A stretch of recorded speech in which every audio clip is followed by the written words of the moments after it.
Olá, Eduardo, tudo bem? Boa tarde, doutor. Boa tarde. Prazer falar com você. Você está bem? Fisicamente, mentalmente? Tá tudo bem? Sim, graças a Deus. Graças a Deus, e o senhor? Também. Vamos blindar a mente, né? Chegou um pensamento ruim, ó, vamos pôr o gatilho positivo. Não vamos deixar ninguém tirar nossa paz, não. Perfeito, doutor. Ó, ganhou mais que o professor, ganhou um amigo, quero o seu bem, quero o seu sucesso, viu? Tudo que eu falar aqui é com muito conhecimento e com muito respeito, tá bom? Perfeito, doutor. Agradeço a gentileza. Conta comigo. O que está acontecendo? Fala para mim. Doutor, então, eu sou daqui de Brasília, bem distante aí de São Paulo, né? E eu sou advogado também, mas eu não tenho expertise na área de direito imobiliário, certo? Conta comigo, eu tô aqui para te ajudar, viu? Mentoria é para isso, para te proteger, para te ajudar em relação ao caso, para conferir, viu? Conta comigo sim. Ótimo, ótimo. E o que acontece? Eu estou com duas dúvidas relacionadas a dois casos diferentes. Um é algo assim, mais até pessoal, porque estou ajudando juridicamente as pessoas bem queridas.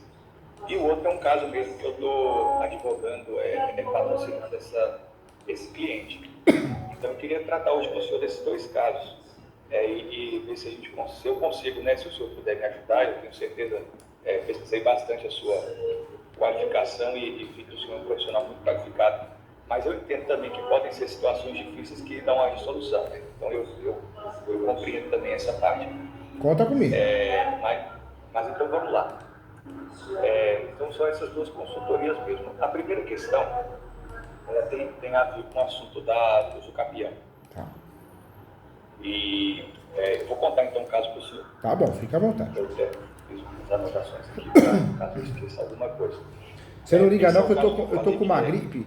Você não repara não, mas eu tô com uma gripe, então às vezes quando eu assopro o nariz, desculpa, tá? Mas é que não tem jeito, tá bem forte. É que a gente, com a responsabilidade que a gente tem que trabalhar, né? Claro, não pode deixar não. É isso aí, aqui também tá bem frio. Assim, o clima tá bem, e aqui é seco, né, aqui em Brasília. Ah lá, Mas então, vamos lá. Tem um senhor, o nome dele era Edson, era porque ele faleceu.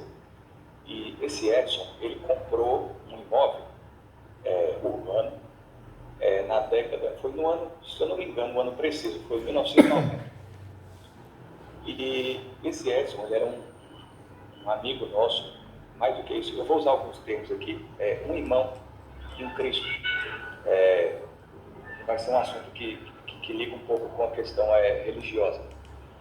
Então, esse Edson, ele comprou um imóvel e ele deu esse imóvel, estou falando enfaticamente, eles não fizeram contrato de doação, mas ele deu esse imóvel para outros irmãos desse mesmo segmento, vou falar segmento religioso, mas é uma igreja que não tem nenhuma denominação. Então, apenas pessoas que se reúnem ostensivamente, semanalmente, habitualmente, em torno da Bíblia e não usam nenhuma denominação e tampouco possuem algum registro formal no cartório, não tem constituído nenhuma associação ou organização religiosa. ou seja, é uma organização religiosa, mas não é formalizada e não segue nenhuma doutrina específica, né? Exatamente. Segue a doutrina sim, bíblica, mas não tem nada formalizado perante, vou dizer, os homens, perante a lei dos homens. Entendi. é uma organização cristã, mas que não é formalizada, não é constituída na lei civil, né?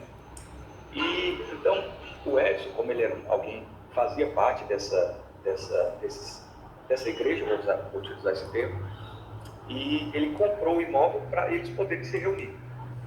E quando ele comprou esse imóvel, obviamente ficou no nome dele. E pois bem, isso aconteceu no ano de 1990. Então, eles depois, todos os irmãos, eles marcaram com a construção de um pequeno salão nesse imóvel onde eles se reúnem.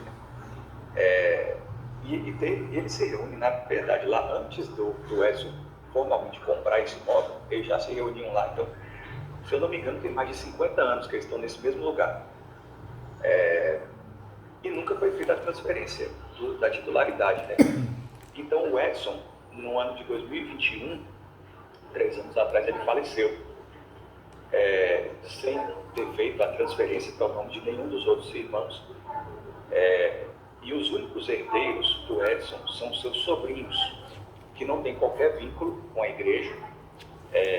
Pelo contrário, eu conversei com eles e você consegue verificar que eles têm até uma certa ojeriza, não sei porquê, mas eles estão decididos, convictos a querer reivindicar a propriedade desse salão, só porque estava no nome do seu tio.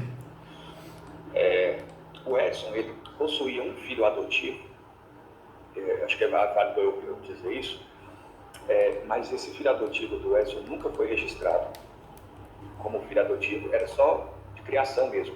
Ele casou com uma senhora, ela já tinha esse filho e ele criou esse filho como pai. O nome dele era Nivaldo. Então, eu peguei e eu ajuizei uma ação de reconhecimento de paternidade socioafetiva pós-mortem para tentar reconhecer o Nivaldo como porque o Nivaldo, a gente tem proximidade. Eu faço parte dessa mesma igreja, viu, irmão? Viu, doutor? Só que o doutor Cacilde. Não me reúno lá com eles, é a mesma igreja, só que eu me reúno numa cidade diferente, mas nós temos plena comunhão. Então, por isso que eu disse que o vínculo é pessoal. Ele pediu ajuda nesse caso, porque ele não tem nenhum conhecimento jurídico, né? Entendi. Então, assim, e o Nivaldo, como ele fez parte da vida do seu Edson, ele reuniu também junto com esses irmãos. Então, ele falou: olha, se vocês conseguirem me reconhecer como herdeiro do meu pai, eu consegui herdar esse bem, eu passo para os irmãos na hora. A gente faz um contrato de doação. Eu sei que isso aí o meu pai comprou ofertando, né, para um lugar para eles poderem reunir. Então, assim, então a gente fez isso. Aí eu fui ajuizei essa ação de paternidade socioafetiva pós-morte para tentar reconhecer o Nivaldo como herdeiro. E parabéns, viu? O doutor ajuizou uma ação que é considerada uma das ações mais difíceis de serem feitas, né? É uma ação difícil, é uma ação complexa e é uma ação que envolve muitos detalhes. Parabéns, legal. Justamente, uma ação bastante complicada. Depende de muita prova, testemunhal, mas o que aconteceu? Nós nem chegamos a chegar na conclusão dessa ação. Isso foi logo em 2021, assim que ele morreu, nós pensamos um pouco a ajuda dessa ação. Só para isso é em Goiás, isso se passa em Goiás, no estado de Goiás, uma cidade que se chama Padre Bernardo. Então eu ajuizei essa ação, mas como o seu Edson, ele não deixou netos e nem filhos, e nem tios, nem ascendentes, nem nada, os únicos herdeiros são um monte de sobrinhos. Ele tem vários sobrinhos. Então, o processo, para o doutor ter ideia, ainda está na fase de citação desses sobrinhos. Nossa. Tem 3 anos. E aí, o que aconteceu?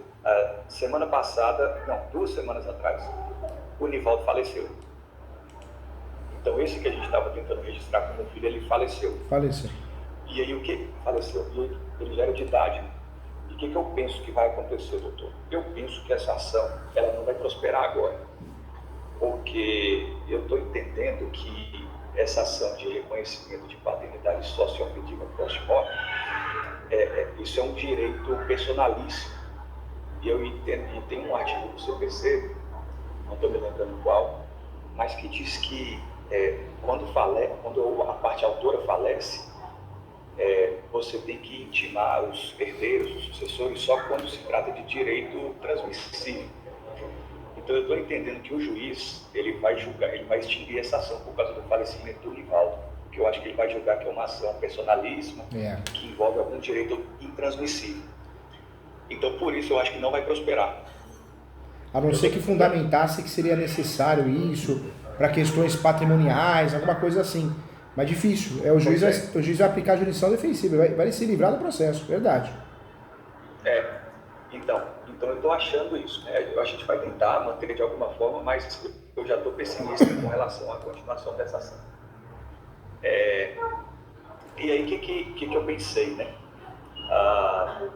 Que diante dessa situação, falecendo essa ação aí, a única outra saída que eu consegui pensar, é a usucapião. Usucapião. É dizer que, de alguma forma, esses irmãos, eles usucapiram o imóvel. Pensou bem, doutor, pensou bem. Qual é o problema?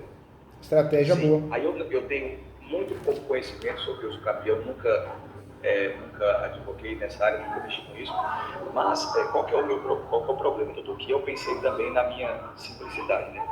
Porque eu fiz uma especialização em processo civil, assim que eu me formei em 2016, e eu lembro que tinha uma matéria na especialização também que tratou de usucapião e dessa parte de ações processórias. Então, e eu me lembro muito do professor desembargador aqui do TJ, Chames Eduardo, muito bom professor. E eu lembro muito, não sei por que me marcou ele dizer isso, que atos de mera permissão não induzem posse. E eu temo que o fato do Edson ter comprado esse terreno, de certo, no coração dele ele deu para os irmãos. Não é que ele permitia eles se reunirem ali. Ele deu, mas nunca foi feito um contrato de doação, então, obviamente. Então, formalmente, ele não deu. Então, eu tenho medo de ser considerado que isso se tratava de meros atos de permissão e, por isso, não seria possível a gente conseguir a usucapião desse imóvel. Então, esse é o caso. Se ficou alguma dúvida, eu queria saber se o doutor pensa que tem alguma possibilidade de usucapiar esse imóvel ou se há alguma outra saída que o doutor conseguiria vislumbrar num caso como esse. Conta comigo sim, viu, doutor? É um prazer conhecer o doutor. Meu amigo aqui, o dia que estiver aqui em São Paulo, vem tomar café comigo, vai ganhar um livro meu de presente, viu? Doutor, agradeço. Eu até lancei um livro faz uns 10 dias e esgotou. Vendeu mais de 1000 cópias, esse aqui, ó. As 36 espécies de usucapião. No Brasil, a gente aprende na graduação 3 espécies, 5 no máximo, né? Se o professor gostar da matéria. Mas nós temos no Brasil, de fato, mais de 36 espécies de usucapião. É uma judiação a gente aprender só 3, 4, 5, né? Quando eu falo de usucapião, legal, o doutor levantou uma questão muito importante, a mera tolerância. A mera tolerância, é claro que é uma das maiores justificativas que nós temos contra um usucapião de herdeiro, um usucapião que envolve direitos hereditários, ou em qualquer situação de usucapião. Mas, por outro lado, o STJ ele avançou muito em relação ao usucapião. O Superior Tribunal de Justiça ele entendeu recentemente que o herdeiro pode fazer usucapião, basta ele provar a posse exclusiva, né? Além dos requisitos posse, posse pacífica, animus domini, ele tem que provar a posse exclusiva e a gestão exclusiva. Inclusive, ficou muito conhecido o RESP, o recurso especial, que é o 16.31.859. Então, 16.31.859. Esse usucapião, ele deixa de ser... eu sei que é uma alegação, quando alguém se opõe no usucapião, se habilita como terceiro interessado ou apresenta uma contestação. Mas essa linha de defesa, mera tolerância, ela se tornou, não digo fraca, mas difícil de provar. Ainda continua sendo a linha de defesa contra o usucapião uma linha de defesa interessante, para você se defender contra o usucapião, se opor. Mas se você não provar que tinha alguma ligação, algum cuidado com o imóvel, uma conexão com o imóvel e com o autor da ação, ela é uma alegação também que seria uma aventura jurídica, né? Então, eu com tudo que o doutor falou para mim, com muito carinho, foi muito didático, doutor, eu faria o usucapião sim. Eu vejo que nessa situação que o doutor tem em mãos, o único meio para regularizar esse imóvel, não só para regularizar, mas usar o usucapião como escudo protetor, é de fato o uso capião. Esse uso capião, o doutor poderia trabalhar com base de 36 espécies, talvez o 1238 do Código Civil. O doutor iria trabalhar com 1238 do Código Civil, mais o enunciado 492. E também a súmula 237. A súmula 237, mas para blindar. Se alguém se opor, se alguém contestar, se alguém se habilitar como terceiro interessado. O 1238, porque é um uso capião que não exige boa-fé. Não tem limite de metragem. Não precisa ter receio, porque pode ter outros imóveis no nome, outras ações de uso capião. Então, é uma ação que a chance de a gente ter sucesso é maior. Eu faria, doutor. Eu faria uso capião. Acho que é a forma mais... Claro, claro. Para poder acompanhar o doutor. Claro. Dá uma olhadinha no 1238. Esse uso capião, nós precisamos, em regra, de 15 anos de posse. Se tem moradia habitual, cai para 10. Parágrafo único. Porém, dá para consertar de outras formas. Eu posso usufruir do uso capião com soma de posse. Então eu poderia somar a posse de alguém que me cedeu. Não necessariamente eu teria que ter um contrato, mas eu posso fazer uso capião com um dia de posse, um mês, um ano, usando a posse de quem me cedeu, ou de forma onerosa ou não onerosa. Ou eu posso usar a tese também, muitas vezes, para complementar e atingir essa posse que eu preciso, o uso capião complementar. O que é o uso capião complementar? A tese, a posse complementar. O STJ chegou à conclusão que é possível você fazer uso capião e o tempo que demorar essa ação, ele não é perdido, ele é somado, ele é contabilizado, né? Então, por isso, atualmente, dá para fazer com muita tranquilidade uso capião com um dia de posse, um mês, um ano, porque eu consigo utilizar ou a soma da posse, onerosa ou não onerosa, ou a posse complementar no decorrer do processo, né? Nesse caso aqui, doutor, eu concordo plenamente, porque esse artigo, acho que é o que vai ter maior tempo, né? Assim, o capião mais tranquilo. E o tempo, no caso, ele joga a nosso favor. A nosso favor. Esses irmãos estão lá, como eu disse, há mais de 50 anos. Então, esse tempo a gente pode comprovar mediante prova testemunhal, certo? Certo. É uma pergunta legítima, eu não sei. Pode comprovar esse tempo por prova testemunhal? Os vizinhos chegaram e falaram, não, eles estão aqui já tem mais de 50 anos. Pode sim. Pode, na verdade, o mais comum... Com relação ao tempo... Perdão. Não, tranquilo. Com relação ao tempo, eu falo assim, a gente está bem tranquilo, já tem bem mais de 15 anos, né, que eles estão lá. Pelo menos 30, a gente poderia dizer. Nossa, que legal, que bacana. Então, pelo menos 30 eles estão lá. Tranquilamente, é bem fácil de comprovar. Excelente, doutor. Mas aí a questão. Eu entendo que esse 1238, porque de 36 espécies, quando dá para usar o 1238, é a melhor opção. Porque é o único uso capião no Brasil que permite a má-fé. Se o juiz entender que houve má-fé em alguma situação, ele não pode julgar improcedente. Esse é o uso capião também que não exige limite de metragem, pode ser superior a 250 metros quadrados, 50 hectares. E esse uso capião, ele é interessante também porque não exige justo título de boa-fé. Então, para fazer esse uso capião, eu não preciso necessariamente ter, ter um documento como um contrato de gaveta, uma escritura pública. Não existe esse requisito nesse uso capião. Então, ele cai como uma luva porque ele nos dá uma abertura muito boa para a gente ganhar a ação, né? O documento a gente não tem, né? A gente não tem nenhum documento, por exemplo, passando algum documento para aqueles irmãos que estão lá, até porque, como eu disse, ele fazia parte daquela igreja, daquele contexto.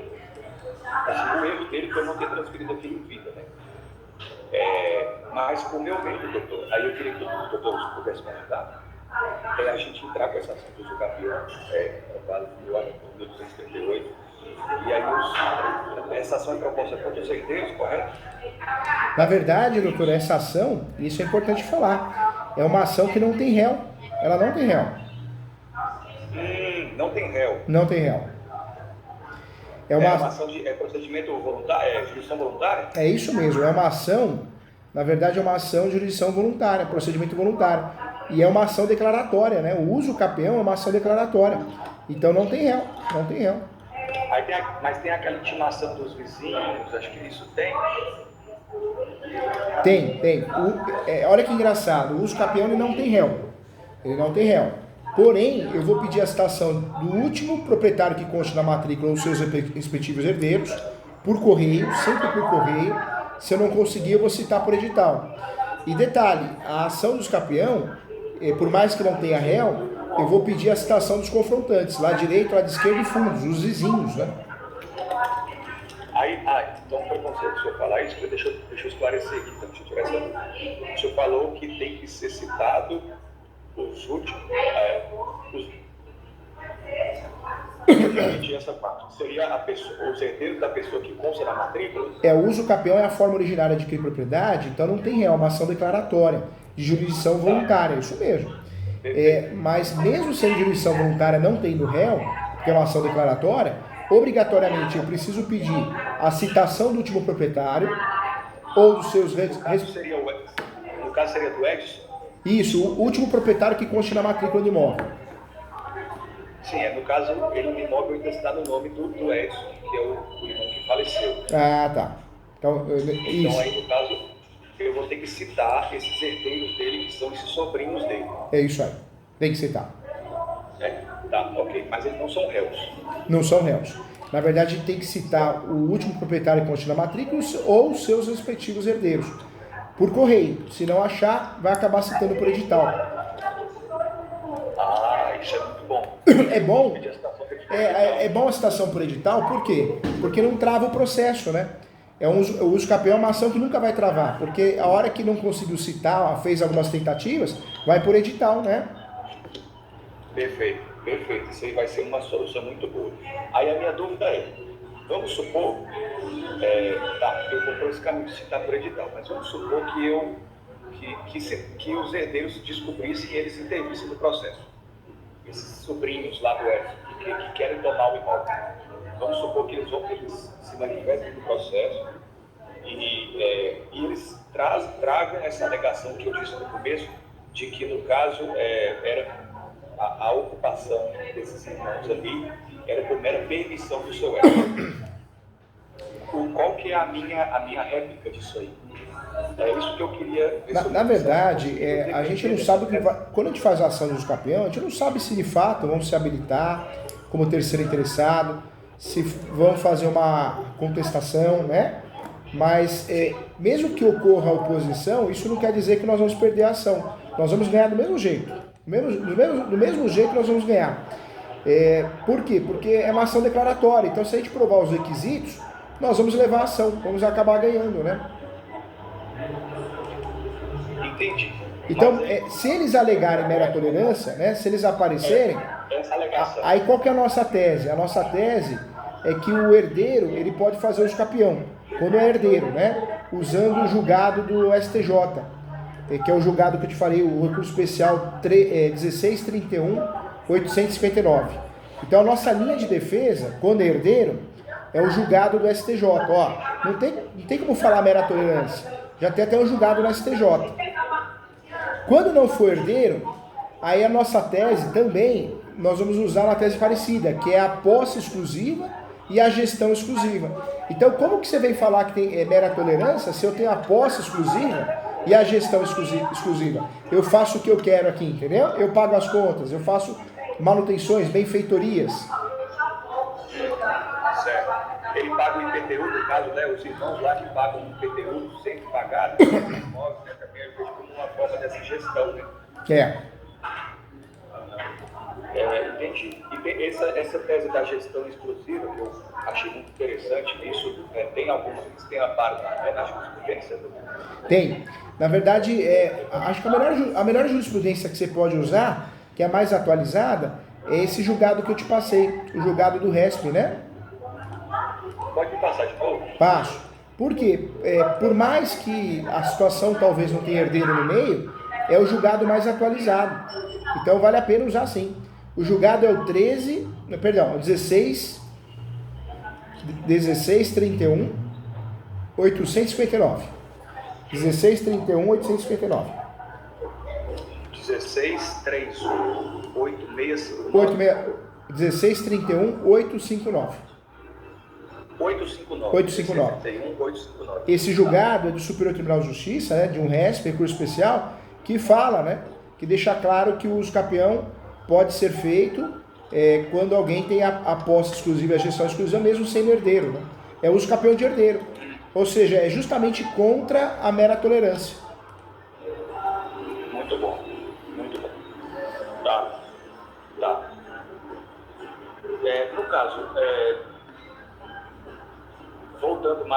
voltando para a petição inicial, dessa usucapião, quais os requisitos que eu teria que comprovar, doutor? A posse por mais de 15 anos? A posse qualificada, né? Dá até para o doutor já mencionar, não há que se falar em mera tolerância, uma vez que a posse é exclusiva e a gestão é exclusiva. O doutor já contra-ataca qualquer tese que venha, né? E aí o doutor pode bater na posse qualificada, exclusiva, com a gestão e a posse exclusiva. Bate também que cumpre a função social da propriedade.